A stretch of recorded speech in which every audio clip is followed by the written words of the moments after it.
afternoon to everyone attending this event, which is jointly organized by the World Bank and IOBE. This is an event that takes place at the culmination of the pandemic crisis that we do hope and trust will leave us soon, and the crossroads with the recovery of the economy that needs to be promoted and needs to be translated into real growth and not remain recovery. First, our World Bank partners in this event. The event is going to have essentially two parts. The first focusing more on the European trends, including Greece, and the second focusing more on Greece within the European trends, I would say. For starters, I would like to introduce our main speaker in the first part, which is Asli Demirgüç-Kunt. She is the World Bank Chief Economist for Europe and Central Asia, and we're looking very much forward to her presentation, which is going to last 25 up to 30 minutes with all the major trends.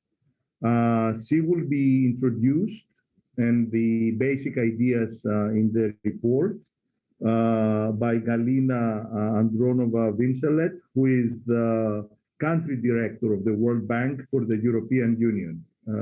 Gallina is based, as we speak, in Brussels. Asli is in Washington, D.C., in the World Bank headquarters. And after this is done, then we are going to turn to the Greek part of the event. And now I'm going to turn to Greek for a second before passing the floor to Gallina. In fact, before I do this, let me personally and warmly thank Goran Tingic, who is the program manager for Southern Europe, and Nikos, who is the local program coordinator, both of them of the World Bank. You know, it's an exciting time to be an economist. So let's see what this event is gonna say. Στα ελληνικά τώρα, μετά την παρουσίαση των βασικών ευρημάτων. So turning into Greek, after the presentation of the basic findings by the World Bank, we have organized a discussion whereby Mr. Kostas Hatzidakis will speak to us in his capacity as a minister for labor and talk to us about how it is that we'll make the transition from today's state of affairs to the next one. Mr. Psaltis, managing director of Alpha Bank, will focus, of course, first and foremost to the financing of the economy. More than ever before, economy is duly related to the real world and real economy. Financing and whether it exists or not is not the only problem, but financing for what kind of economy? And Mr. Yiannis, Retsos, representing a very important dynamic segment of the Greek economy, that of tourism. That is, it is a fact that the Greek economy cannot only make progress in the next few years only based on tourism, but it needs more things than that. So we need financing, true economy. And I'll stop my introduction here. Speaking in English. Introduce the topic and Asli. Our three local speakers are going to join us again after the presentation is done. Thank you all. Gallina. Thank you very much, Professor Vettas. Also, thank you, colleagues from the Foundation for Economic and Industrial Research in Athens. This is quite an exciting opportunity to join you today, but also to speak about the outlook for Europe, the outlook for Greece in the context of the looming pandemic, but also in the context of hope, of building back better and what the future holds. I am quite looking forward to the discussion. The quality of the panel promises to be very high, with the Minister of Labour joining us, Mr. Hatzidakis, with the President of the Greek Tourism Federation, Mr. Retsos, as well as with Mr. Psaltis, who is the Chief Executive of Alpha Bank, as you told us. I do want to thank also my colleague, the Chief Economist for the Europe and Central Asia region, for her readiness really to present, to be here today with us and to bring us the fresh off the press spring economic update for the region. Thank you, Asli, for that. The COVID-19 pandemic has caused really an unprecedented public health, economic, and social crisis. And as we see, it has been threatening and continues to threaten lives and livelihoods of millions of people around the globe. And Greece has not been spared from it. The Greek economy is among the hardest hit in Europe, as we see, recording a contraction of over 8%. This is in 2020. The pandemic came on the heels and after more than a decade of marked economic and financial crisis for Greece. But today, I think the day holds also a promise. Greece is determined to build and to rebuild its economy, and it's launching an ambitious plan labeled by the Prime Minister's Greece 2.0, as we read today in the Financial Times. Institutional efforts towards a low carbon, green economy, vibrant private sector, inclusive economy that can benefit all in the society is something in the core of these ambitions. So in this context, the World Bank Group ongoing program of advisory services directly goes into this effort, supports these efforts. It's focused on improving the business environment, the inspections regime, active labor market programs with particular focus on those groups of the society that are most vulnerable job seekers, including, for example, the refugees. Going forward, we will continue to stand ready to support the priorities outlined in the National Resilience and Recovery Plan of the country and support the country in building a strong and bright future for itself. So while we will today present the findings and the recommendations from the Europe and Central Asia Regional Economic Update, and Asli will reflect upon the labor market and jobs challenges for Greece, it's equally important for us also to listen from you and to hear from you, as well to hear your views and inputs, reactions to some of our findings. So with this, I very much look forward to the discussion, and I also very much look forward to further deepening the partnership with Greece and with all of its stakeholders. So thank you very much, and Asli, over to you. Thank you, Gallina, for this generous introduction, and Professor Vettas and the organizers for organizing this wonderful panel. It's an honor to be part of this distinguished list of speakers. So let me try to share my screen.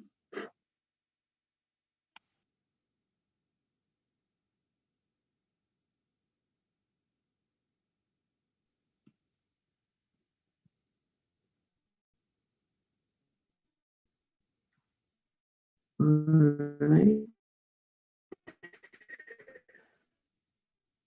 Slideshow.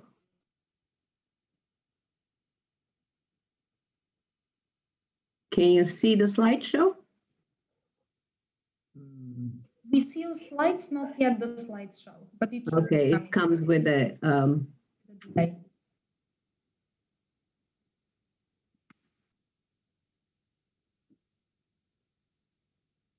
Is it slideshow now? No?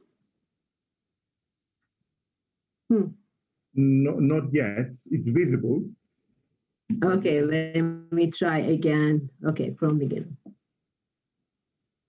Is it now? Now it is. Okay, excellent. Well, as Gallina just mentioned, we've just recently released our Eca Economic update. And in these updates, we provide an outlook for our region. and also focus on a special topic that we think is important for long-term development challenges, particularly recovery. So in this particular update, we have a focus on improving government capacity and the role of data and digitalization agenda as a potential for doing this.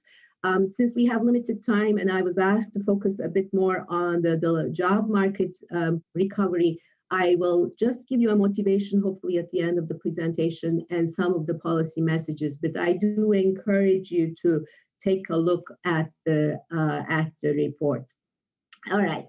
So jumping right in, we do these things twice a year. And since the crisis hit, actually, initially, we were quite encouraged by the recovery in industrial production, the recovery in trade, which was continuing despite the pandemic that showed another surge towards the end of the year. As you know, 2021 did not start very well with the new strains, despite the hope of new vaccines. And unfortunately, after that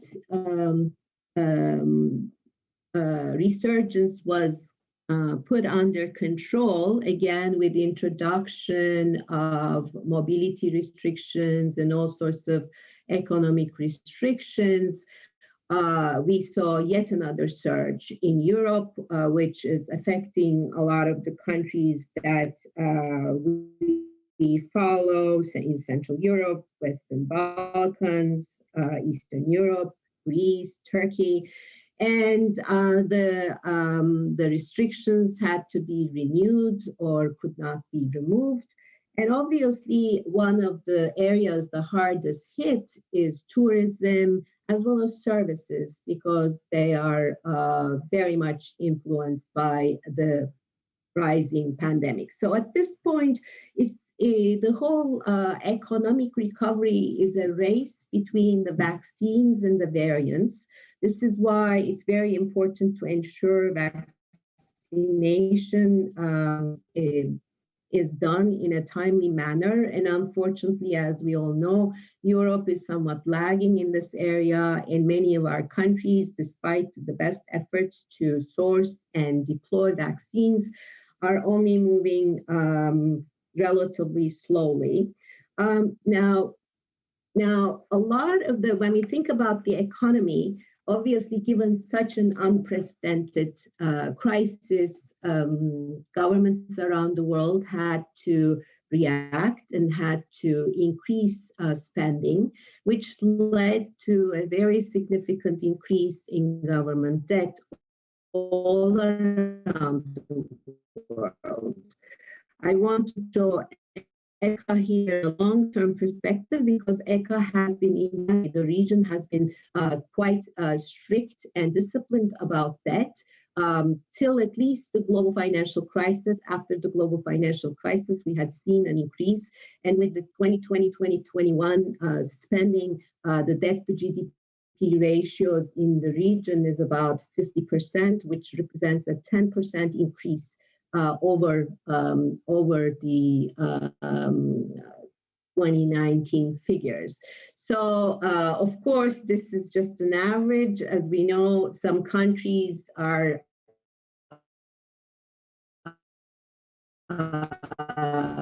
doing much worse.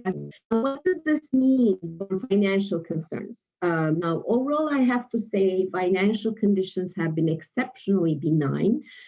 Because of the support of central banks. Central banks around the world have followed accommodative policies. Now, having said that, though, fragilities remain. If you look at swap rates, we do see inflation pressures coming up in the United States, in the euro area. In the countries we follow, we have seen those countries that have inflation targets were above their targets. Quite a few of them had to raise interest rates unexpectedly. And And also, when we look at emerging market development economy portfolio flows, we do see that after the crisis, there was a slight recovery, but unfortunately, it lost its momentum at the end of the year with the resurgence of the virus. And this is also the case in the ECA countries. And the FDI inflows, for example, for ECA countries have collapsed much more than we've seen elsewhere. And of course, partly this is due to the reduction in the investment in extractives, particularly in Russia. So a glimmer of hope here, because commodity prices are so important for the region. Quite a few countries are oil exporters. So we do see increases in energy, agriculture, metals increases. Now, even for those who do not export oil, though, this is a hopeful sign because it does point to a strong recovery in the rest of the world, particularly in China, but also in, to some extent, as I mentioned, the industrial production in Europe, in the US. And it does point to a strong demand for exports. So this is a helpful sign which will hopefully continue. Now, I do want to point out that there has been weakness in investment. This has been going on for quite a while since the global financial crisis, and it's true all around the world, as well as in ECA countries. And we've seen, again, investment growth collapsing with the COVID crisis. It will, of course, rebound, but the weakness is expected to continue unless structural reforms are undertaken, because this is to a large extent, we believe, is due to lack of competition, low productivity, and the resulting lower innovation. Now, putting all this together, we do know that there has been about a 3.5% global contraction in 2020. There is expected to be about a 5% rebound in 2021 and a 4% in 2022. Now, I do want to emphasize that growth is rebounding, but the recovery is subdued, because even if these things happen, the global GDP per capita will still remain about 4% lower than pandemic trends by the end of 2022. So there is a rebound, but the recovery is quite subdued. Now, coming to the euro area, we've seen a contraction about 6.6% in 2020, which is a serious contraction, of course. And hopefully, with the pandemic being under control and the trade recovering, this is likely to be turning around in 2021 with about a 4% growth, and hopefully even a 5% in 2022. Now, as Gallina mentioned in her introduction, unfortunately, Greece suffered a very serious contraction, about 8.2%, according to estimates in 2020. So the severity is really reflecting the outsized impact from the collapse of tourism. Hopefully, there is a expectation that there will be a rebound of close to 4% in 2021 and another 5% presumably in 2022, assuming vaccinations pick up, and this allows for relaxation of pandemic restrictions. Now, I do want to mention there are significant risks to this outlook as we see it. Obviously, the resurgence in the pandemic was worse than expected. Any delays in vaccine deployment and the need to reintroduce measures or not being able to relax measures, of course, is likely to drag the economy down. And this is likely to be a problem if it so happens in the larger economies. It will have spillover effects. Two important risks that I need to mention. One is the fiscal constraints to further support. Obviously, the magnitude of this crisis has required significant support, understandably. Government spent a lot, but of course there is the concern that if there is a need to prematurely tighten due to fiscal sustainability concerns, this would be a significant drag on growth as well. And another concern that is the potential for a parallel crisis that might be brewing under the radar screen, which is this crisis turning into a banking crisis. A lot of the support has gone to firms and corporates, whether in terms of credit or forbearance measures. It's not clear to what extent these firms are viable in the long run, and this was all good investment to the extent some of these things can turn into non-performing loans. Obviously, this could lead to banking sector troubles, dragging down recovery just when there is more financing required to help the growth return. Geopolitical tensions is always a concern in our region, but I do also want to mention these are more in the medium term to short term concerns, but in the longer term, there is also this question of to what extent there is a scarring of the pandemic. What's the impact of the pandemic on consumer and investor confidence? How is it going to impact investment in human capital, women's empowerment, labor force participation? It's hard to assess the longer term implications, but these are also additional concerns. So let me now turn to the jobs implications and the recovery. Now, obviously, COVID-19 led to widespread job losses, unemployment all around the world, particularly those countries that are mostly reliant on services and tourism. Overall, Greece was able to minimize these job losses given the significant support from the government. Unemployment is about 15%, but nevertheless, there has been no new job creation. So by some estimates, the missing jobs amount to about 12%, mostly again in the tourism industry. Now, the other concern with these job implications is that they disproportionately impact the poor and the vulnerable.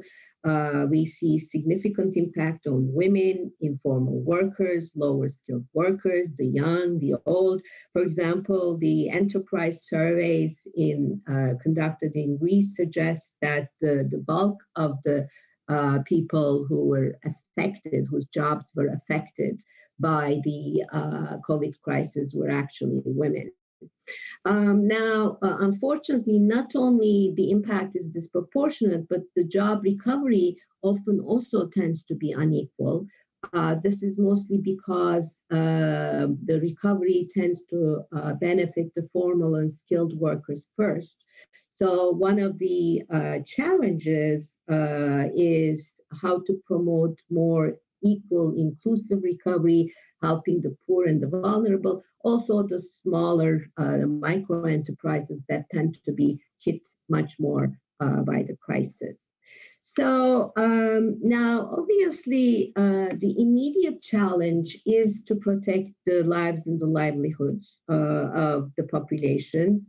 Clearly, the health consequences are very important. Governments have been making significant investments in improving health and deploying vaccines and making sure vaccination rates are up there, which is proving to be quite challenging, not only because of implementation, but because of supply issues. Now, since we are interested here on the jobs, though,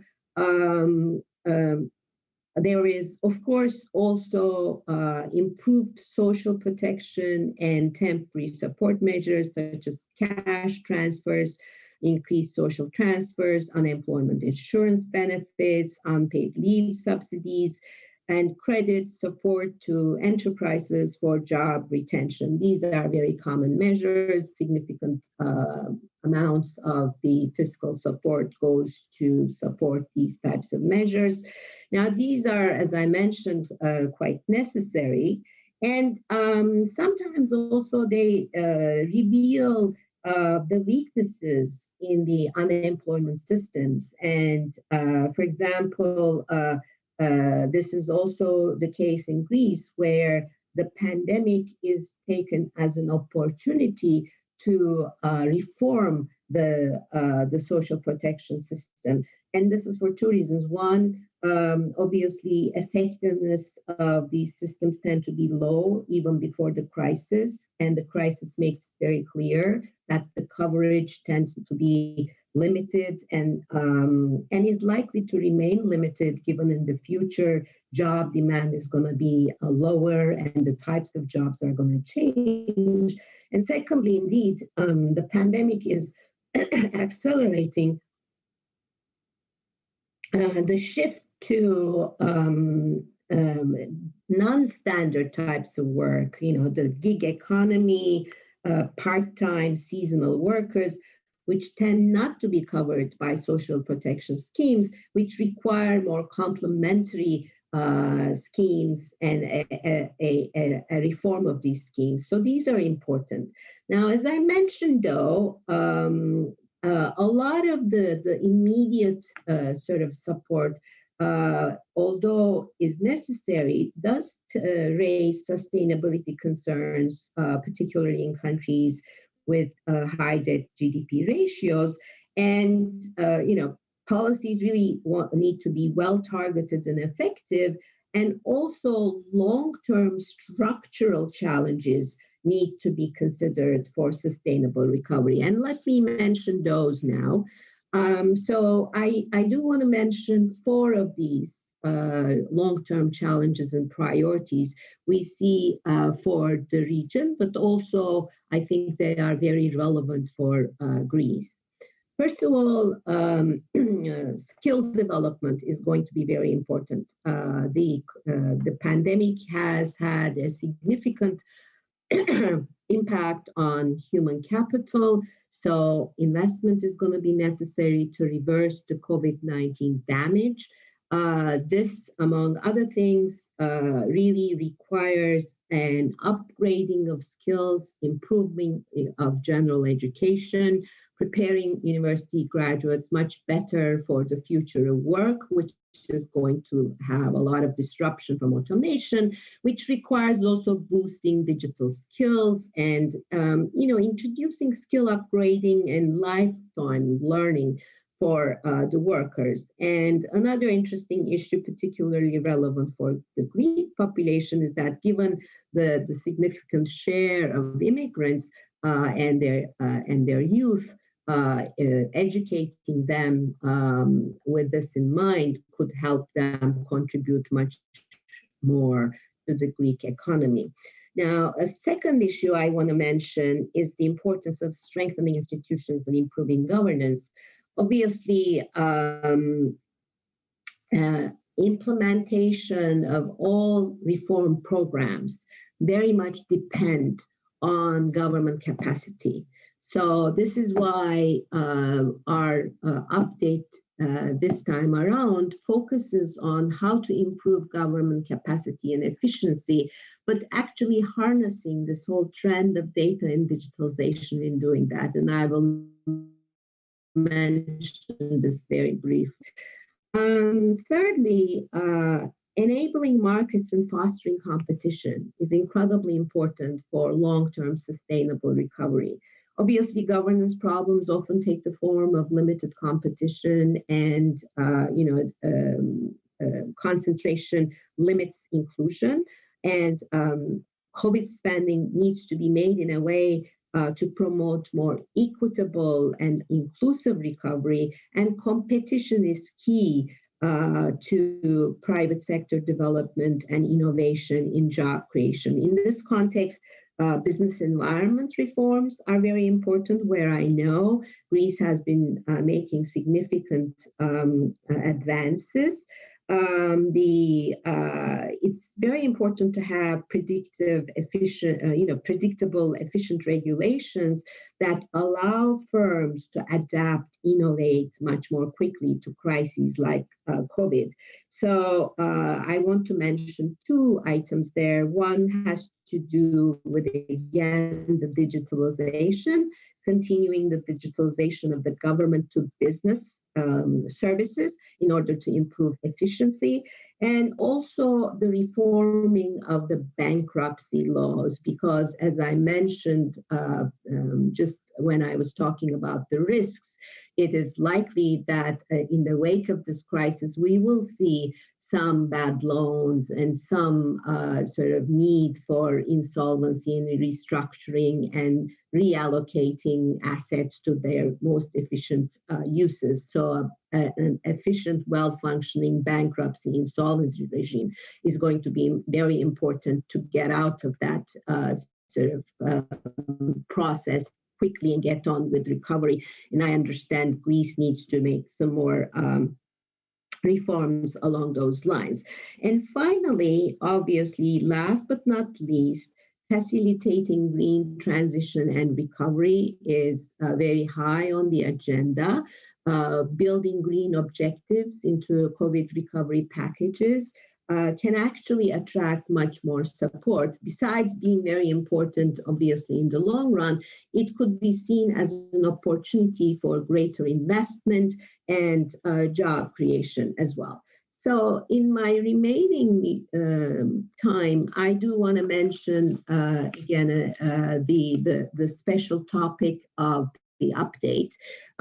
Now, obviously, governance as defined as an efficient government, strong capacity that is supported by a civil society that demands better governance is incredibly important for good development outcomes, inclusive, sustainable growth, and poverty reduction.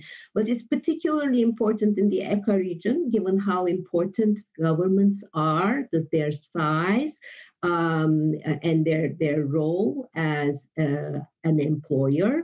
But also, it's very important in the region in order to get on with the recovery and have a strong recovery performance. Because if governments are to rise to the challenges of recovering from the crisis, the capacity and implementation is going to be incredibly important.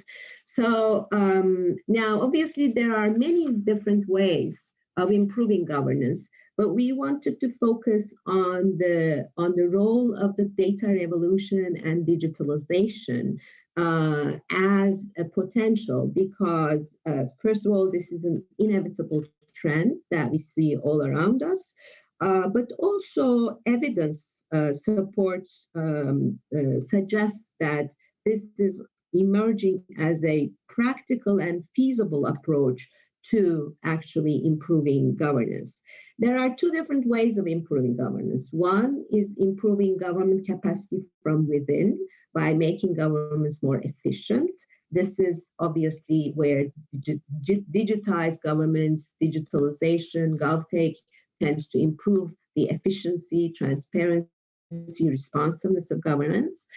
And another important element of improving governance is to actually increase the demand for better governance through a much more collaborative relationship with the citizens. So by improving transparency and getting into a much more collaborative relationship, the governance is also likely to increase. And we do see that both digitalization and data revolution actually are essential in making that happen. So I am now going to skip right to the end and talk about the policy messages, because I don't want to take too much of your time. All right, so one of the recommendations of the report, and as I mentioned, report has a lot of analysis, a lot of analytical work, and a lot of country experience that shows the mechanisms through which data and digitalization can improve governance. One of the important policy recommendations is that in order to be able to harness data and digitalization for better governance, actually, it's very important to be able to use data and digitalization for evidence-based policymaking.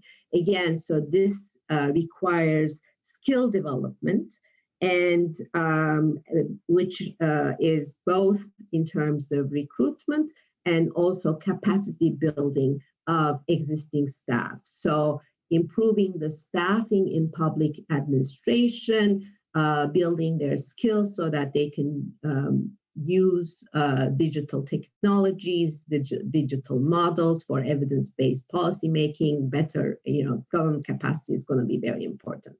The second important aspect in terms of the policy recommendations is actually to have a national strategy around data and digitalization in order to bring everyone around the table, all the stakeholders, so that they all have a shared vision. In that respect, it's important to have a government coordination authority for data use, which I understand Greece does. And also, though, to have a GovTech institution supporting the interoperability and connectivity between different government agencies, which would be useful to adopt. Because after all, this whole agenda is only as useful as it can be if the different parts of the government can connect and talk to each other. And of course, digitalization within the government is also incredibly important, because digital infrastructure is a requirement for this whole agenda to take off. So finally, I want to again emphasize the importance of the citizens to be part of this process, and how data and digitalization can actually improve the relationship between the governments and citizens, make it more collaborative, so not only improve service delivery, but also demand for government capacity. And there, one of the mechanisms that has been shown to work is open government data, which improves transparency and builds trust with the citizens. Having strong civil society organizations is a very important part of engaging with the government. Now, societies and governments must also provide direct feedback links between citizens and governments. For example, through websites, federal websites that allow citizens to provide feedback on areas where they have more information, like service delivery. And Greece has such websites. However, the use of these websites tends to be low, with only less than 15% of the population using them.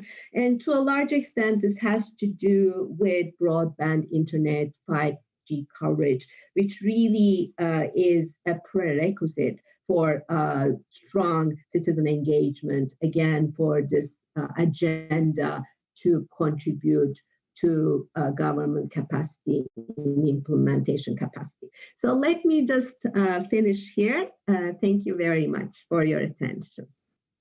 And I'm going to unshare here. Great. Thank you very much, Asli. It's so interesting to see what are, how should I say this, a snapshot of where we are, but especially looking at where we can be conditional on certain policy decisions. It's also good to see that for once, most of the challenges and the opportunities are common within Greece and most of the European and broader area. although they're probably not equal, maybe in my personal view, but then we have to see what our speakers are going to say. The challenges for Greece are greater than the average of Europe, but the opportunities for Greece are also greater than for the average of Europe. So we were going to come back to you towards the end of the discussion if you want to join. Αλλά θα ήθελα τώρα να επιστρέψω ευχαριστώντας τους τρεις βασικούς συνομιλητές μας σε αυτό το... I'd like now to thank our three keynote speakers in this setting. We have heard an overview of these large fluctuations that we've seen throughout this year and the possibilities that to actually harness things in the years to come. And this can be done through economic policy, financing, or entrepreneurship.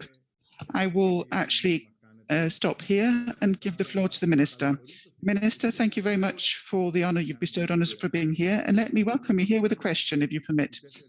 We have agreed amongst ourselves that we'll have shorter presentations that will enable us to go faster in depth. But the key question, I think, Mr. Hatzidakis, Minister, that pertains to your ministry and the economy at large is that we had a large recession last year and a large recession this year. Unemployment, however, at least formally, has not increased. Is that thanks to the COVID recovery package of the Greek government? Of course, it was not the sole country to do that, but it was one of the countries that decided to give immediate support or direct support to the companies, especially the small ones, and the workers. But such support packages have limits, fiscal limits. Obviously, Greece cannot have a skyrocketing debt again. So how will we actually have this recovery from going to defensive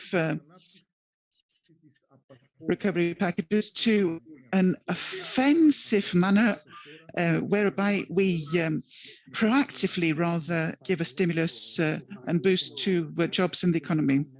Now, before I start answering, permit me to actually ask whether I can have 4 or 5 minutes.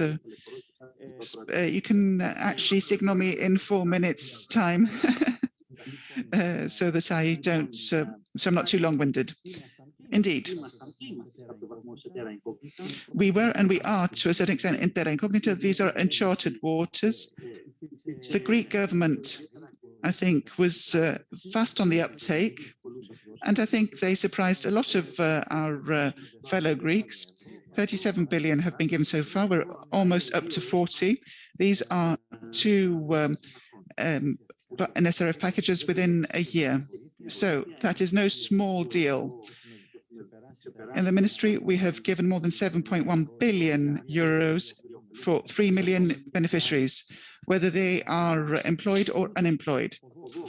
So from the Ministry of Labour, this is the largest social support package of all the years in the past.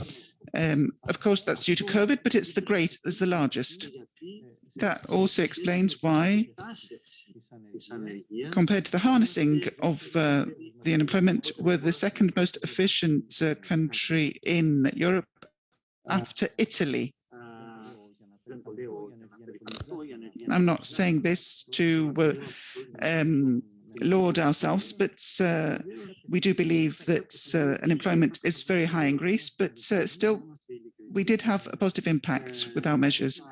To be honest, even though the key trend will be upwards, and the World Bank talked about 3.9%, Mr. Sekwicz talked about 4.3%. We're talking about this percentage. We're talking about an upwards swing of the economy, and this will also have, hopefully, a positive impact on employment. At the same time, let us not forget that companies are supported, which, under normal conditions, would have closed down in this year. You know, not all companies remain alive. So that is where our attention actually is focused on in the Ministry of Labour. And together with the Prime Minister, with the Ministry of Finance and the Ministry of Development, we are drafting a plan for the day after.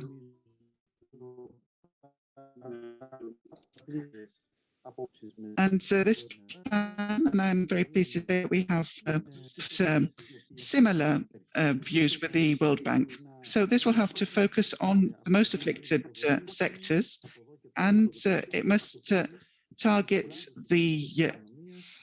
or rather focus the financing on those sectors of the economy that have the greatest problems.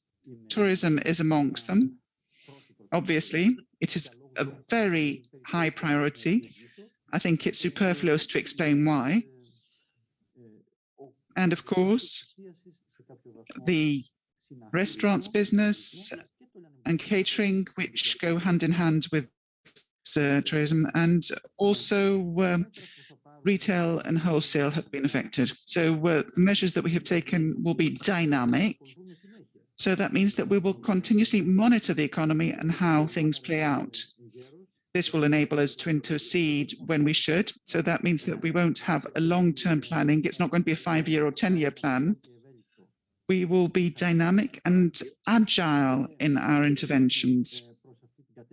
So already towards this end, in our ministry, we've been working in order to bring this about. There's, in fact, a working group under Mr. Tsagloglu, who is also a professor, and we work together in the ministry, together with OED, the Unemployment Agency, so that we can actually give to the government the proposals. And this is going to be along the lines that I already talked about, Mr. Vettas. Permit me to insist, because slowly but surely Greece has to actually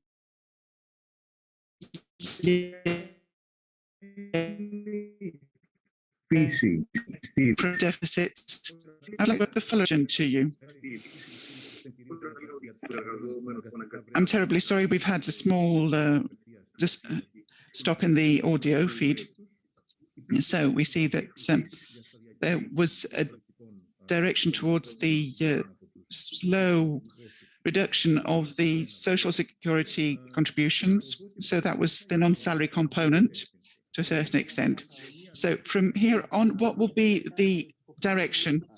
So all of these will be finalized by the joint company ministries. But I would say when it comes to the Ministry of Labour, we will continue various programs in those greatly afflicted sectors. And I'm referring to the program called Synergasia for tourism, for transport. We see that this has a very beneficial effect. A package which will also have an insurance pillar. So that will also facilitate things. So when it comes to the labor cost, there will be a type of subsidy. Two other things must be of interest for us.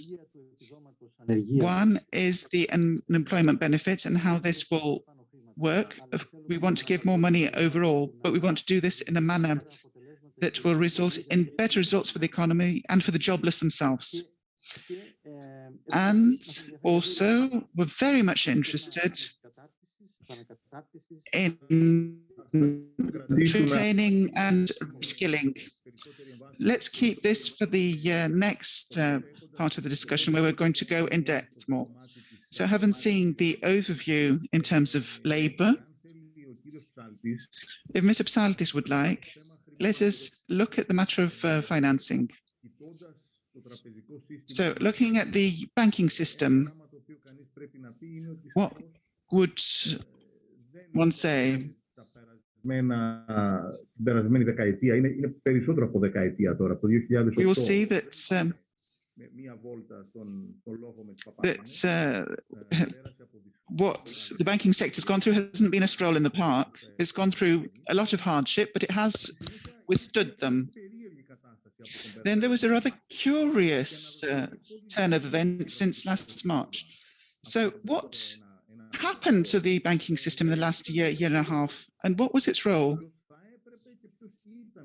What should have been the role in this support the economy? A good evening from me. When it happens to the time span from 2008 until the beginning of the pandemic, perhaps we will broach that later on in the discussion. At the outset of the pandemic, we had to operate in a specific context. This was set by our institutional role first as strategic partners, because we had to keep the system up and running, and we had to have transactions operational. The second was the flexibility that we had, thanks to the ECB, that also was very fast on the uptake, and the fact that we needed to have an alignment with the Greek government and its plan in tackling the pandemic. I think that the action plan that we were able to put together had very important results in the following. First, payments not only happened in a seamless manner, our network was open throughout, but what is most important is we managed to work hand in hand with our clients and to help them to actually opt for digital channels. More than 95% of payments are through digital channels. Now, the second point that we focused on was to have an injection of liquidity in the Greek economy. We did this with two ways. First was through financing. We gave new loans of 7 billion in the expansion. So this is a 5.6% compared to 2019's figures, which was 2.2%. So these new loans that we gave, the disbursements that we gave, 15 had to do with the expansion of the loans of the banks themselves, and the rest had to do with the cooperation that we had with the government in terms of the programs that it developed through the Greek Development Bank. So within the context of these programs, we managed to give to medium and large companies such liquidity to about 31,000 undertakings. Now, as the minister said, the Greek government gave directly credits 7.3 billion to hundreds of thousands economic operators, mainly very small businesses or even freelancers. And this was with a program that was called So there was a differentiation of the two programs. The banks gave loans on the basis of credit conditions which stem from the ECB, whilst the other programs had a more COVID recovery package nature. So in this complementary manner, we think that we were able to cover the demand that actively existed in 2020. And there was an increase in savings by 20 million, which is fivefold what we had in 2019. So the second set of measures that we had to do with actually freezing the repayment of loans.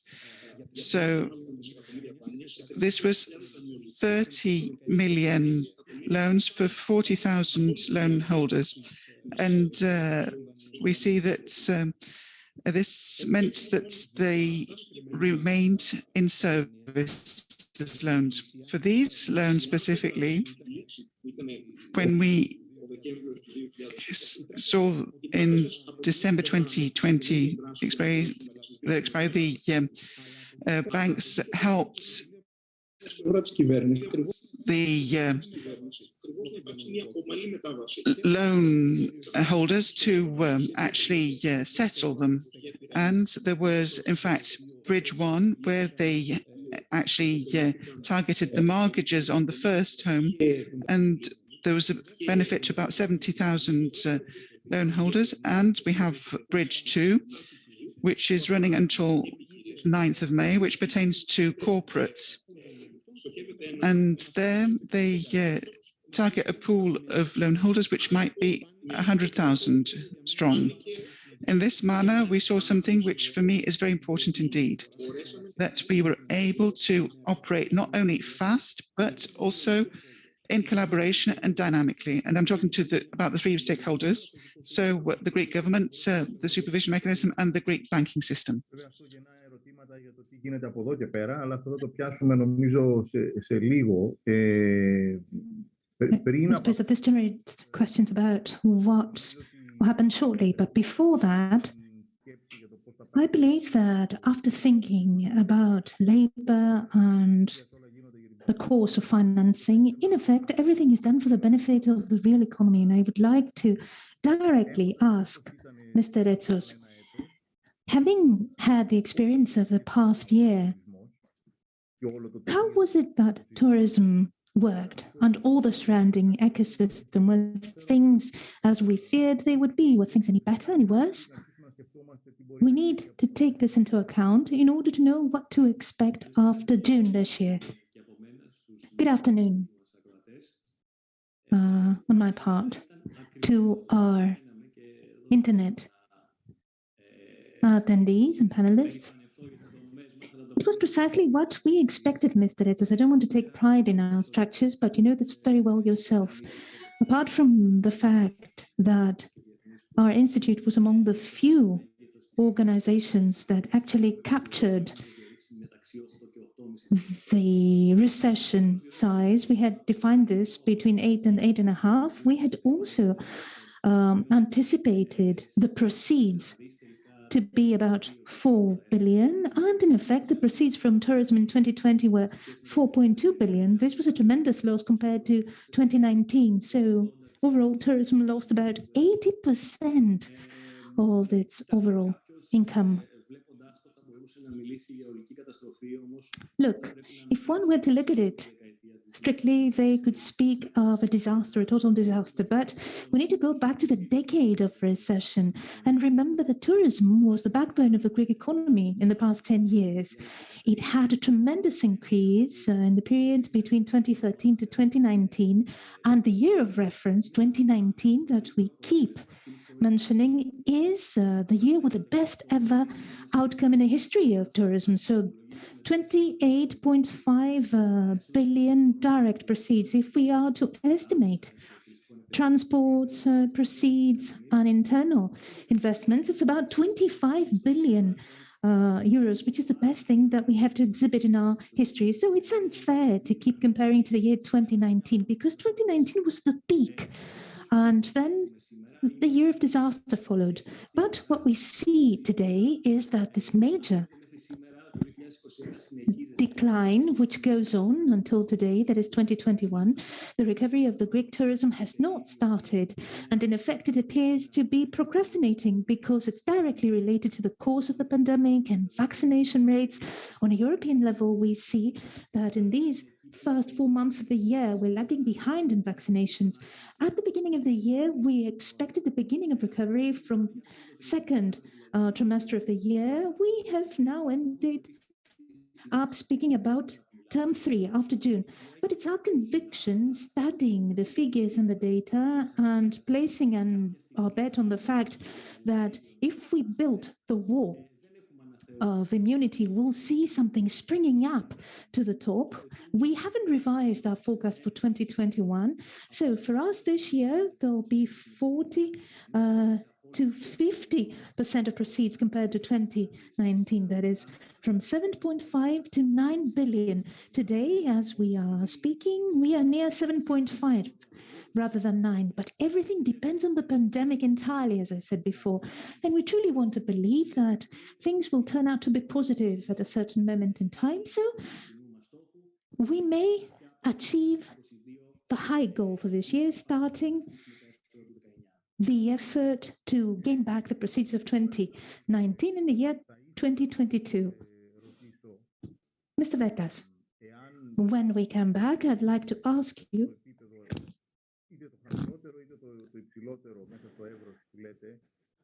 About the following, even if we achieve the higher or the lower level, will the effect on our economy be the same? Because there may be a quality change in tourism this year compared to prior years. I'll ask the minister, if I am allowed, at first. And I'll express due concern of mine, if I may say so. I can't find a better word. The one issue is that the big domains that offered employment in our country in the past decades appear to be exhausted. That is, employment in the public sector will be declining, so the public sector can no longer be the big employer of the country. Of course, constructions have undergone a major decline, and as Mr. Retsos said before, tourism indeed supported our economy very, very well for at least 4 to 5 years in the midst of the most profound state of a crisis. If we hadn't had this, I don't know where we would be today after years of recession. However, tourism this year too will suffer. There is big pressure on retail trade and restaurants and the food services domain. We don't know when recovery will take place. In retail trade, technology may replace jobs more permanently, in effect. So the first big question, which I gather is the crux of the problem in your rationale too, regards generating not only plentiful but good jobs. And to make this concern ever more alarming, many of the workplaces that are under pressure in this crisis do not regard people who can work digitally with high skills and upskilling, but we have young people, first and foremost, people of low skills, many of whom, especially if you're young and you are low in skills, you have already paid a huge price during the previous recession. It is these people that suffered the most after the year 2008. So how can we solve this Gordian knot, taking a step forward?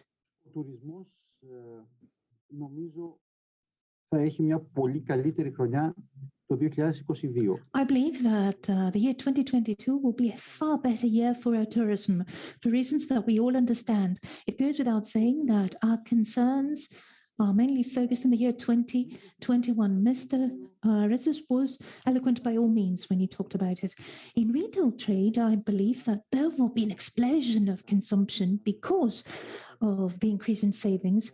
There'll be a sense or a feeling of release.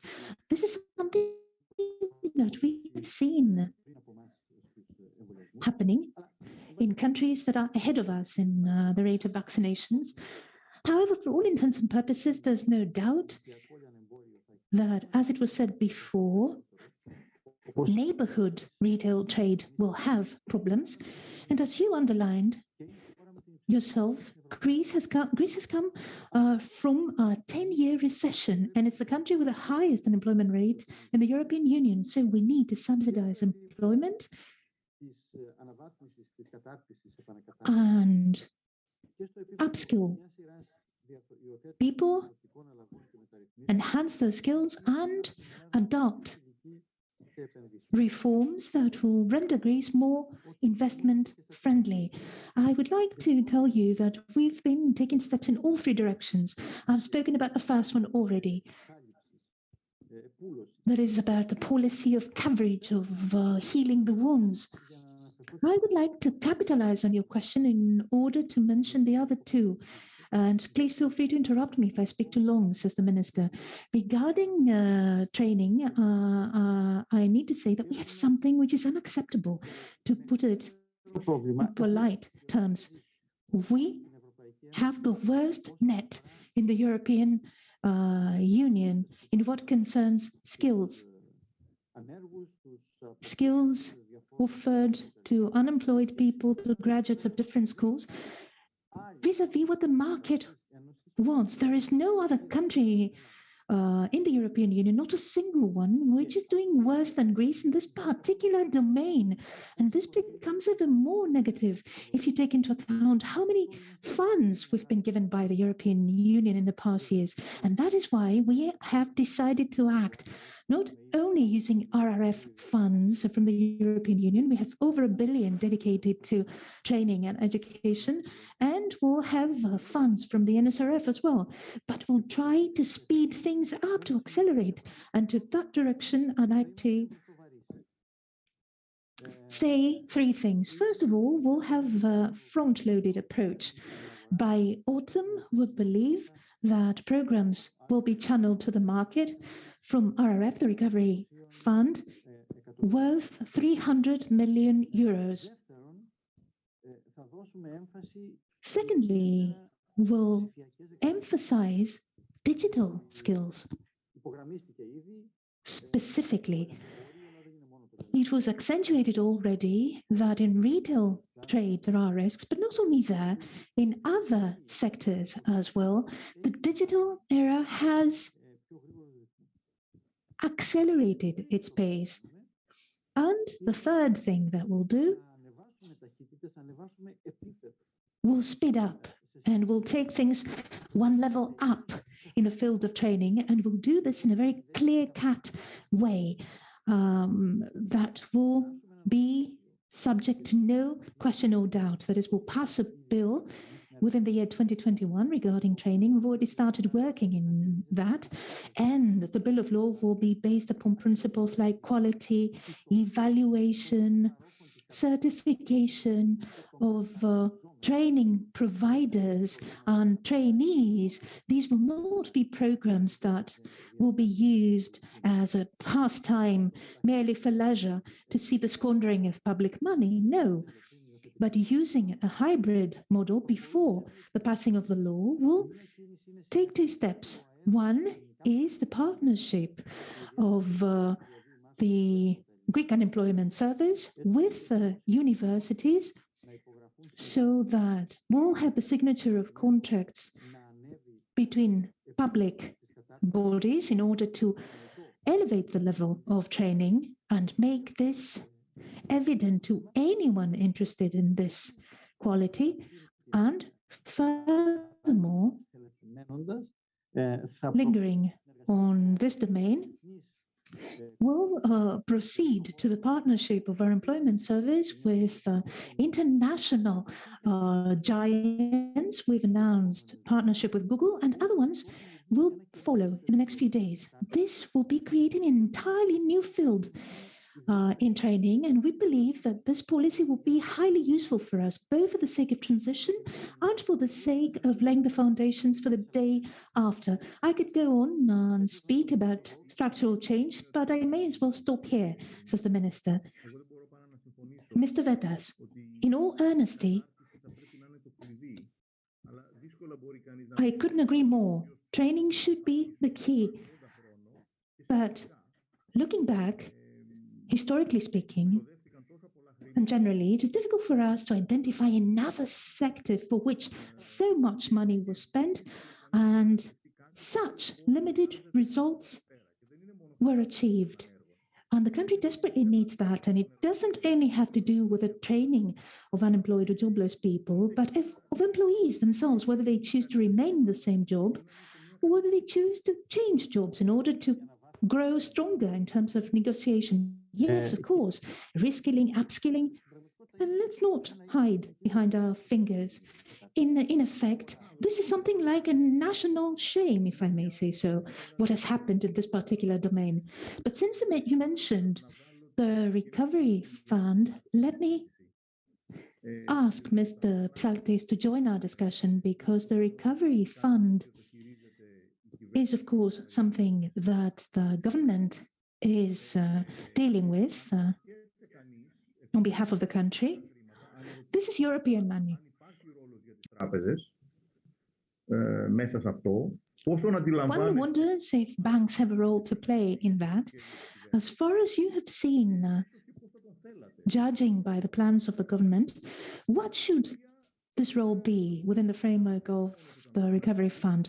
I suppose that one could say that it's not only the Recovery Fund, we have other European resources and funds through the NSRF, as we called it, and other European funds that hopefully will be leveraged in due course. So if we assume that banks were able to play a role in the past year, what will happen in the next 2 to 3 years? What do you believe this role should be in views of this financing? Well, based on what the minister said before about speeding things up and accelerating, I'd like to share with you 2 or 3 figures in order to allow everyone attending our discussion to have an idea about the RRF, Resilience and Recovery Fund. 31 billions will be spent until the year 2026, 18 billion from subsidies and the remainder from loans. However, the overall investment amounts to 57 billions because from the loans granted, the overall capital expenditure accepted will be 31 billions, and from subsidies, we'll have another 8 billion from investments coming from the private sector. So if we take into account the 41 NSRF billions, so we are talking about 52 billion. So we're talking about a great sum of money. GDP at the moment, if this sum is absorbed, every year we'll be given the opportunity to make a borderline increase, have a borderline increase by 1 or 2 units, because we'll have a generation of tens of thousands of workplaces. So this will be definitive and help us not only overcome the passage of the pandemic, but what's most, we have something coming from the outside which will give us the opportunity to achieve the institutional transformation of the country and the financial transformation. The role of banks, as it has been made, is definitive because the approval of the loans will be made through the banks. Therefore, priorities of program green economy, digital transformation, extroversion, innovation will be prioritized. And of course, the increase of the crucial mass of enterprises. The evaluation of investment plans by the bank will be made on the basis of credit criteria, and the ratio will be 20% equity from the entrepreneur or the business. RRF banks, says the speaker, will provide for the 30 or 40 additional percent, and the remainder will come from the RRF. Therefore, our estimates, taking into account the loans that will need to grant, the support that will need to provide to investment plans coming from subsidies, and the general multiplier effect from RRF, shows that banks in the next few years will need to offer credit to the Greek economy amounting to 33 billion. So, net credit expansion of 5% in the next years. The role of the banks will be important regarding the following: providing advice and consultation to businesses, from the inspiration of an idea to the implementation of an idea, practical implementation. Banks have a lot to offer. Second, they'll help mobilize funds because you understand that the contribution of equity funds should come from Greek businesses, and it's very important. So it's almost certain that many of the businesses will be serious enough to take part in this project with an investment plan. Will need to have reinforced equity to begin with. How ready is the Greek business community, you would ask? Our feeling is, having had discussions, goes as following: 1/3 mature investment plans and better invoicing offered will activate them fast. So we'll see such investment plans under the RRF very soon for loan granting. Number 2, ideas that have reached a certain point, but they'll need significant work before they mature enough to fall within the program. And the last third regards our working in order to attract investment plans and capitals. It's important to pursue horizontal reforms, reforms that investors have asked for a long time. And now, of course, we see that are provided for by the RRF, justice, for example, conflict resolution, friendly policy, and a stable tax system for a long period of time. Mr. Vettas, I'll dwell on these issues in the last part of our discussion to see what the prerequisites are for one to truly be able to succeed. Regarding Mr. Retsos, I'd like to ask him if he agrees on the following thought. We had started discussing the matter the last time he spoke. Obviously, it makes a difference, a world of a difference, if the proceeds will amount to 7.5% or 7.5 billion or 9 billion. But thinking in terms of quality, I'll ask you one question. Can we use this crisis in tourism in order to extend the tourist period? Other countries, competitive countries in the south of Europe, have a far lowering targeting for the summer months. So the shock that these economies have suffered is different compared to ours. It's something allocated throughout the year. If we start thinking about multipliers for the remainder of the economy, coming from every Europe infused in the Greek economy, will these multipliers be lower this year? Because if people come and they stay only in some big complexes, or as an alternative, they rent an accommodation place as private individuals, but they do not do anything for the rest of the economy. If, for example, this money spent is not distributed, then when the tourist period is over, I suppose that this year we could have a lot of tourism in September or October. Will this money be truly channeled in the Greek economy if it comes? Mr. Vettas, I'll start with the second half of your question and say that whatever we see happening this year will be something that will happen this year and this year alone. This year will be a very hybrid year. This will be the interim period between the end of the pandemic and the beginning of the day after. Therefore, what you mentioned is quite likely. However, I believe that this year we'll have tourism not only until September or October, but perhaps November. And we expect cities to work. That is, places where we have tourism 12 months a year. So this will be a hybrid year. What you asked me at the beginning is very important. How close are we to the quality upgrading of the Greek tourism model? Well, I would say that a year and a half ago, that is at the end of 2019, we were too far away this target. In our organization, we had the unpleasant position to need to nag and complain all the time about what needed to be planned for the future, so that tourism that appeared to have reached the top back then could proceed to the day after.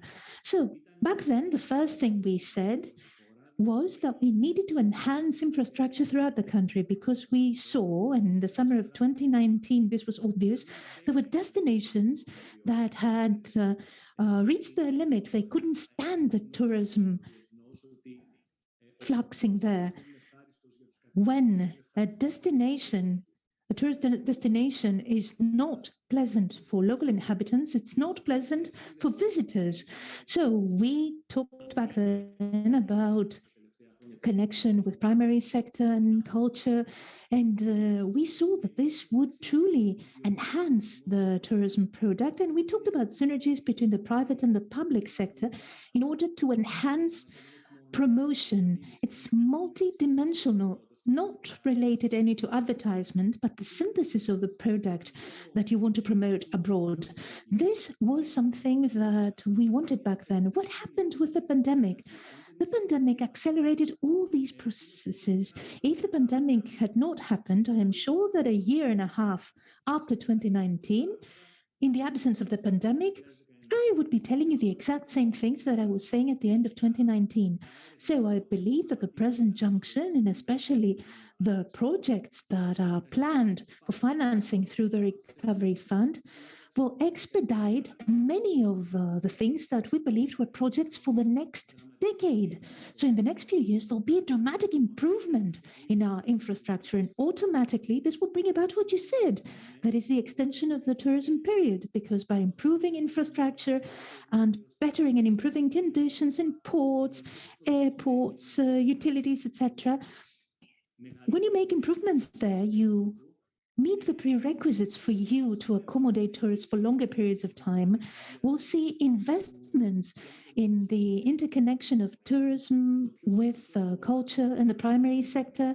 And most importantly, we'll see new enriched products that will have been influenced by the conditions of the pandemic. And of course, due adjustments will have been made, but they will be the products of the day after that will have a far better added value and will be more valuable, generally speaking. So in this climate of pessimism that all of us have because of the great pressure we've been under in the past 13 months, I would say that in the mid and long run, I am optimistic because the acceleration of processes will bring about a tourist product of a far higher added value that will be a far better multiplier for society and economy. Let's not focus on this year. This year will pass better than what we believe, I think. However, I believe that starting from next year, we'll see a new tourist product with a far better value. Mr. Vettas, this is important. I suppose that we talk about this year thinking defensively in order to heal wounds, but we need to always have our minds open for what lies ahead. Let me share with you some of the thoughts that I had, because we need to gradually reach the end of the discussion. So I have kept for the end a few difficult questions for you, not one, but two. And if you give me your permission, I'll ask those questions, and then we'll ask for the view of the World Bank, and we'll ask Asli, tell us, having heard this discussion about the basic factors of the Greek economy, I would like her to share with us her view. How do we appear to her from the distant Washington? So, if there is no objection, could I pass to the more difficult questions? I suppose you gave me the green light or a thumbs up. So, Minister.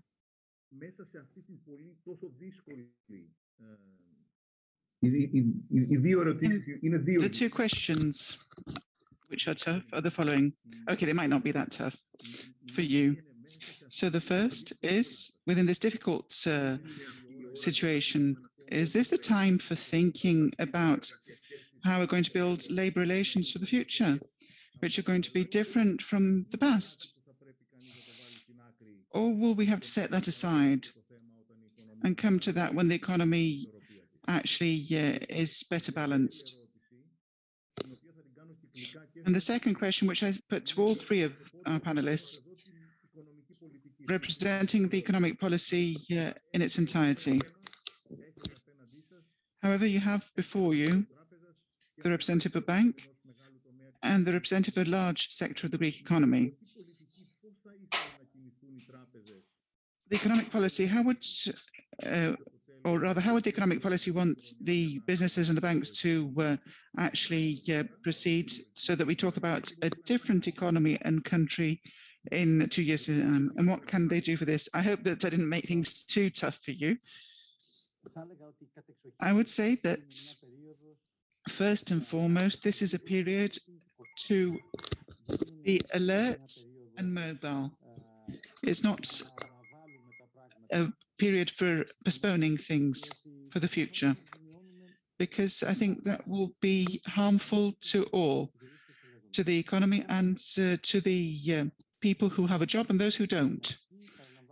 And the government from the outset had to face a very difficult condition of the economy, which was following 10 years of crisis, has promoted a set of changes and reforms before the emergence of the COVID and afterwards. I would like to remind you there's changes of the taxation with a reduction in tax rates for the legal entities, a reduction of the property tax and the one-off contribution. There have been changes in education, and there are changes in the licensing of the companies, simplification of the permitting process, and I was the minister that was competent for it then. We have, in fact, simplified the environmental licensing of companies, which is another major issue in Greece. There have been interventions in planning, urban planning that is, and there have to be similar interventions in order to tackle the key problems in the labour market.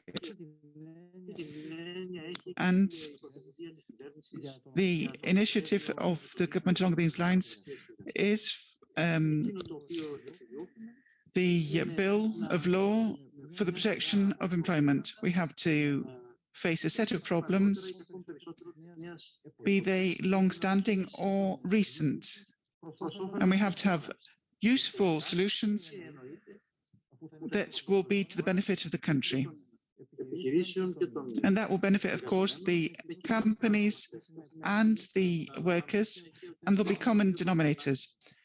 As we have said time and again, we cannot have companies without workers who will work there, but you cannot have, in fact, companies where the workers are not protected in a safe space. So I think that we also have to make certain that we have to regulate working from home. Do you think it's for the benefit of the economy to allow working from home to be without regulation? Shouldn't there be rules which exist in other European countries? And we are looking at the Italian and French model. And so we are, in fact, following them. And the same is doing for the couriers and the delivery people. I mean, what will happen? Do they have to remain in the gig economy? Shouldn't we actually protect them? Shouldn't we do something in order to protect them? But when it comes to this, what is most important for me in matters of change, and which is brought about with this bill of law, is the digital working card, because this will give transparency and put things in order. It is something that will promote equity, because with this digital card, electronically, we can check where the worker goes to the work, when they stop working, when they're working overtime. And the worker can know for certain that a bad employer will not pay him less than he's worked, or will not avoid overwork. And it's guaranteed for good employers because they won't have unfair competition from the other side. So for me, this is a revolution indeed when it comes to the labour market. And I would like to underline this. Now,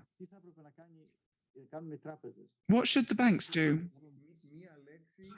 One word. With respect to how the economic policy representative would like the banks to move forwards, how would you like them to work? You know, the banks are not a popular institution either in Greece nor abroad, but always when it comes to policy making, there's the possibility of actually whipping the banks as whipping boys, but I'm not actually saying that the banks always did their work well. In Greece, there has been certain excesses, but I think they have also taken stock of last few years and they've pondered on their mistakes. I think that the banks, on the basis of their capabilities and the support that they've received so many years from the Greek state and the Greek taxpayers, will have to move along the lines which will be beneficial for themselves. I don't think it's, in fact, of any benefit to keep the money in the coffers, because I don't think it would be a very clever tactic or strategy on behalf of the banks. But we are all judged by what we do and by our actions on a day-to-day basis. Businesses, I prefer dynamic businesses, extrovert businesses, modern businesses, those that are not fatalistic. You know, we tend to be fatalistic in Greece. It's a national sport, I'd say. I'm very pleased to say that the companies here amongst us today are, in fact, on the best track. The tourism industry has been dynamically evolving in the last few years. It has managed to set aside certain bad practices of the past, but we had an unprincipled or chaotic growth in tourism with Vincelette. I think it has been understood in Greece that tourism has to be a qualitative one.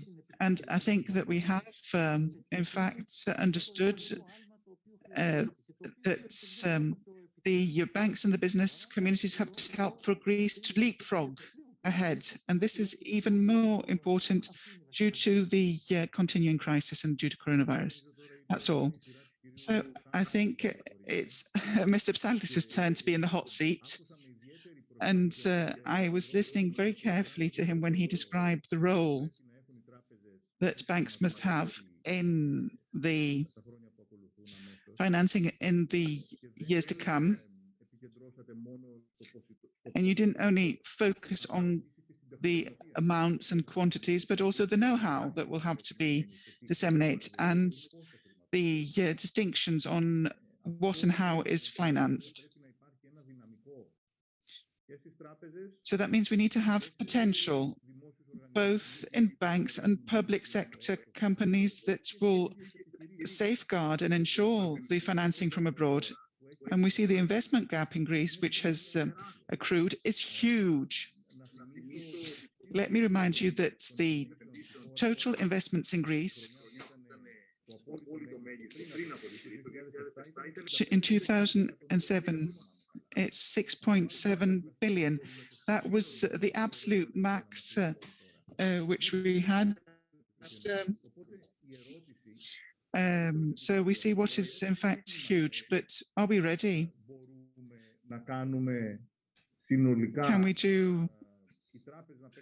Can we have the banks do the job, but also to actually make certain that that goes hand in hand with the investment plans that have to be realized? And I would like you to also tell me, how would you like the economic policy to actually evolve, and what do you expect of the businesses? Because we see that this is a triangle, so we do that for matters of equity.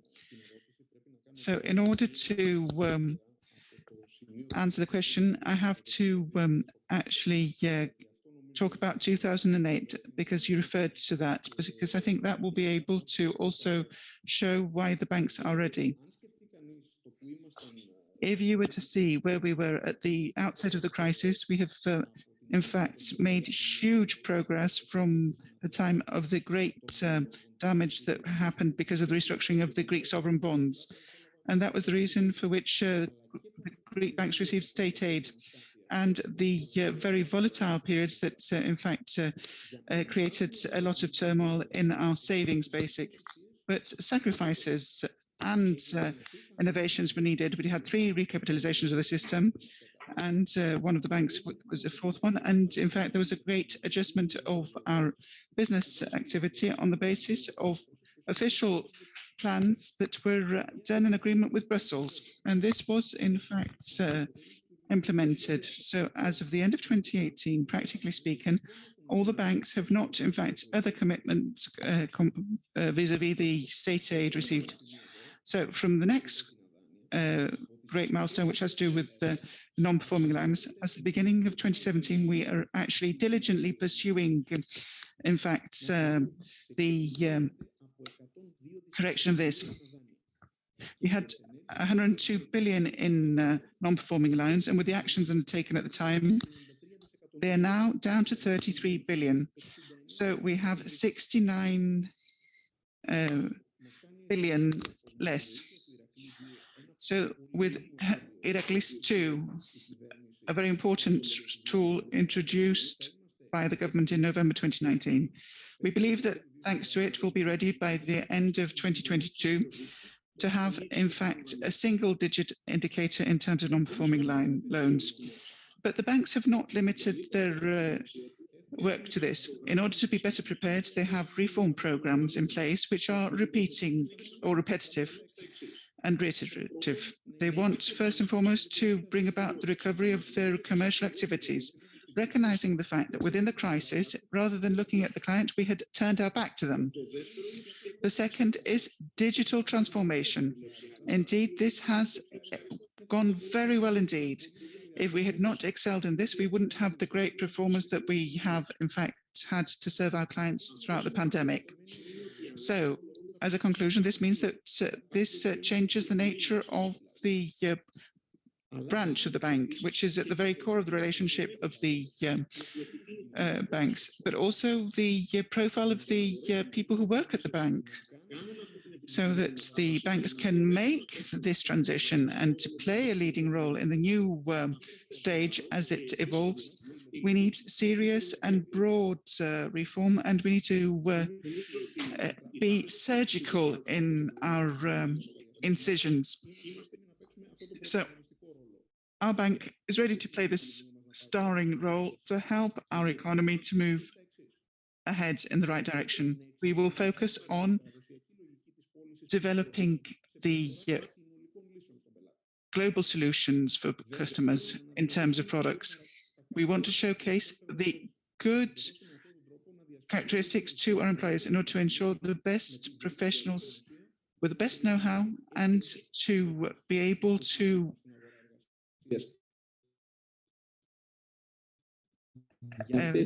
tackle deficits that will exist in the labour market for such times. And we also want to have robust funds so that we can work agilely to support our customers. Now, as to the second part of your question about what we need to avoid, you know that banks have been institutionally regulated, especially as of November 2014, and we have a single European framework. Things that we can request are simply institutional nature. So vis-a-vis the government policy we would like, because we have our views with respect to issues that affect the economy, but mainly the markets, we would like, in a timely manner, to be able to be invited to an honest dialogue. And I must say that we're at a very good level when it comes to this at the moment. Also, we'd like to invite the government, in view of the RRF, to give its attention to actually look at two main thrusts: not to have a lack of staff and not to have a lack of funds. Now, when it comes to the businesses, what we're asking to have the best possible plans which will balance between the targeted return on funds and the risks undertaken, and the best possible starting point for balance sheets. This will enable us to move fast and to be able to give large amounts that will, in fact, help the economy rebound. Thank you. Up to Mr. Retsos now. Obviously, you are also being put the question in turn about the key priority of the economic policy and what you'd expect of banks. But let me actually make it a bit more difficult. At least in the beginning of the pandemic, we heard voices that recognized that the Greek economy was overly dependent on tourism, especially summertime tourism. And they focused on the need to have a greater development of other sectors of the economy. Do you consider this to be a competitive challenge? Can this undermine the possibility for tourism to expand? Or is it the opposite? Mr. Vettas, we have been discussing for many years and exchanged our views, and you've also heard me in private discussions and also publicly prior to the pandemic to have a very clear-cut position on this. First and foremost, there is no modern economy that's based completely on services. These are economic models that don't belong to the Western world. On the other hand, when you have a pillar of the economy which is strong, it shouldn't be your focus how you will actually make it smaller in order to enable others to grow. We must make certain to make the others grow in conjunction, either because they are dependent on this large sector or whether they're independent on them in order to create a larger GDP. We know that there has been a contraction in tourism so far, but it's going to rebound. I will be pleased, as I've said, when tourism increases its footprint in an increasing GDP, when other sectors of the economy also grow. So I'm repeating what I said in my previous round. I hope that we'll be in the conjuncture where we will be able, through the pandemic, to make certain that the preconditions will exist, that the funds from the recovery fund will, together with the rebound in tourism, will enable the empowerment of other sectors of the economy. These had started to show that they were able to develop prior to the pandemic, or they show prospects for development now as we speak. I think that it is a very clear response of mine. So tourism is not afraid, but the multiplier effect will help greatly also in the development of other sectors of the economy in the day after. Now, to the question that you've put to me in turn. Throughout the pandemic, these 13 months, we had a very honest and close collaboration with the government and the banks.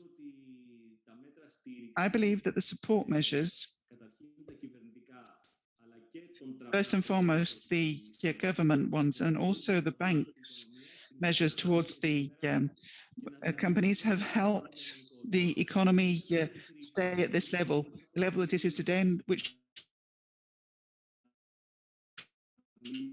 will be able to come back. What's very important is when we wean off the economy from this state, you know, when you're weaning somebody off life support because the economy has been on life support for so long, you don't send them back home immediately. There has to be a step up with care.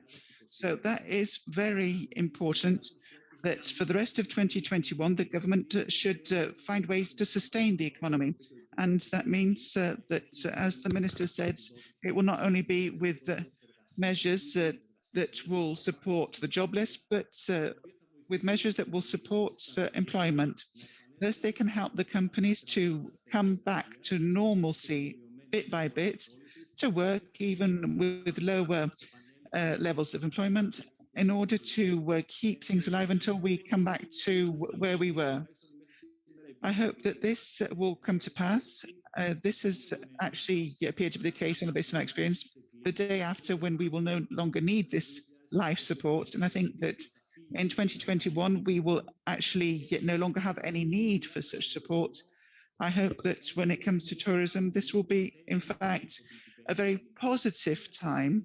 And the only thing that tourism will need from the government is to continue the recovery policies that we completely agree with as a sector, but we'll also request that we have constructive cooperation. So we will be the ones to offer the help to the government with proposals and ideas, with the tools that we have in hand as the sector, as SETE, as Institute Marketing Greece.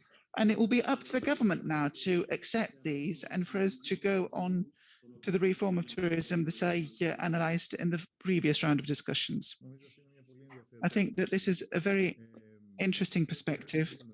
We have to close actually in 5 minutes. So I think that we'll have the possibility for one final thought from each and every one of you if you want to do so. But before that, if you would like, I would like to give the floor to Washington, to Asli, to tell us, having heard the perspective of the 3 key stakeholders of the Greek economy, if there is something different with respect to this initial perspective, with respect to the challenges or the opportunities. The Greek economy is actually, in the last many years, has in fact been going down in the classification of the Greek economy amongst the European ones. Is there a way of reversing this, and can we do that quite fast? Thank you very much. It has been a fascinating discussion, which I also found to be very encouraging, because every time there is a crisis, obviously there is a need and a tendency to focus much more in the immediate concerns, to provide support to weather the crisis. And this is clearly necessary, but it is not adequate. And I have heard all speakers very much confirm this view that in the long run, in order to be able to bounce back and recover, there is a need to focus on the longer term structural issues. And I have heard a commitment to do that, which is, I think, the most important. Now, going back to some of the points and the priorities I mentioned, I think having listened to the discussion, all of them are very much still relevant. I have heard the importance of job preservation, the social security system, reforming of the social security system, but also the need to upgrade the skills and the need to sort of get ready for the digital economy. These are all very valid issues and concerns in order to prepare the Greek workforce for the future. I have heard also the importance of digitalization, introduction of digitized tax services. This is also something that was very much emphasized in the Financial Times piece today on Greece about the importance of e-governance and digitalization, although we haven't talked about government capacity as much. It's incredibly important for the implementation of this challenging program, recovery program. And there, I think harnessing the data and digitalization agenda would help with the capacity of the implementation. That's something I'd like to, again, focus on a bit more. The point on, enabling markets in competition is obviously going to be incredibly important to jumpstart growth, because ultimately growth is what's going to make the debt sustainable.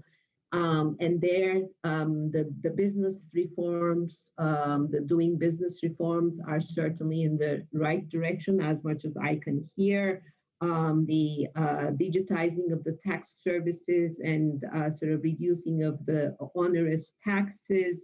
And also, I think, insolvency mechanisms and the bankruptcy laws, which comes to the point that you kept on raising about the banks and the firms and how to sort of move forward. I think during the crisis, it is expected for the banks to be part of providing the support through forbearance mechanisms, but ultimately this cannot go on forever. There has to be a weaning off, as was mentioned. And in that process, it's going to be incredibly important for banks to be able to deal with the, insolvencies and also ensure that the further support then goes towards viable industries and firms. So one thing I didn't hear as much, and something I'd like to leave on the table, is the general interest on the green transition and green recovery. There is so much emphasis on providing funding and investment in this area. That's something also to think about in attracting perhaps funds, diversifying the economy, and generating new jobs. Just to leave that as a thought, I do understand there are other concerns right now, but that's also a priority that could be part of the discussion going forward. That does happen to be a central part of the current economic policy discussion here, but okay. Better to leave it out. Mr. Hatzidakis was holding the energy and environment portfolio up until some months ago, but let's not open it up right now. Okay, all right. So it's already anyway, there. Very good to hear. We are going to do this again, but next time we're going to do it, you have to get in an airplane and come here physically. Hopefully, I would very much love that. Hopefully, we are going to get back to this type of normalcy very soon. It's going to be gradual. We are not out of the woods yet, but we are getting there. So thank you very much for this, and of course, Gallina and the rest of the World Bank, also the local offices here. Να κλείσουμε με μια τελική κουβέντα, αν θέλετε, κύριε Υπουργέ. I would like to close with some final words from you, Minister, and then after from Mr. Psaltis and Mr. Retsos. In headlines, of course, it's going to be a year, as Mr. Retsos said, which will be a hybrid one with completely different characteristics from what we had been used to until now. Of course, we have to bear in mind that things might be tough throughout 2021, but we mustn't lose faith, not only because the fact that we bounce back after a crisis, the economies recover after a crisis, but also because we have the conditions in place, both when it comes to minds, human minds that is, and when it comes to the government policies and the capacities and capabilities of the economy. Mr. Psaltis, I think that the great collaboration that existed in the period of the pandemic between all the key players of the economy must continue. This is key, especially as we're weaning ourselves off support. And it can be the basis for a further substantive dialogue as we are forging ahead in order to harness the opportunities that open up to us. When it comes to the banking system, I think that there is, in fact, a great focus from banks and a lot of action in order to shoulder the responsibilities that we have, and we will be the catalyst between the businesses and the market. Mr. Retsos, you have the final word. I'd left for last the issue of sustainability. I wanted to broach this matter in 2 words because sustainable development as the model to continue in tourism and to go on in the day after, is something that SETE has followed very closely and has talked about greatly. And it has, in fact, elicited a dialogue in local communities to see how this can actually go ahead in a viable manner. So this is amongst the challenges of the day after.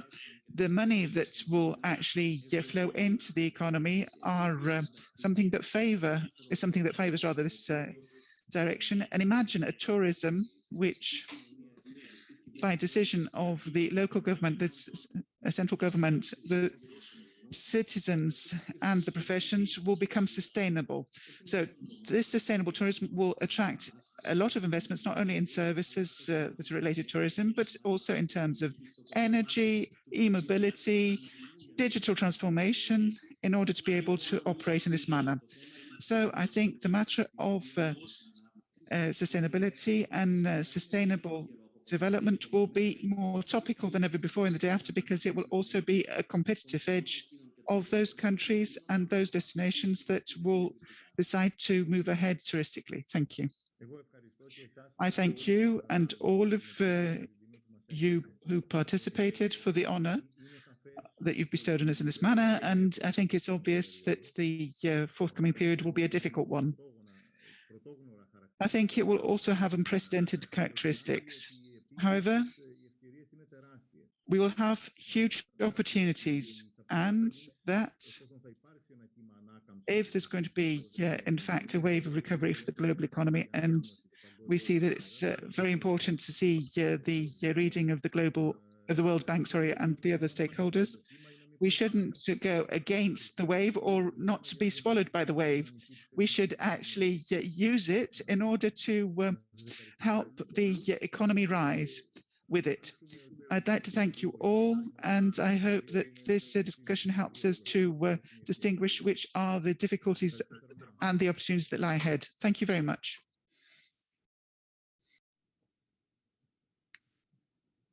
Thank you. Thank you, Asli. Bye-bye. Thank you. Thank you, Gallina.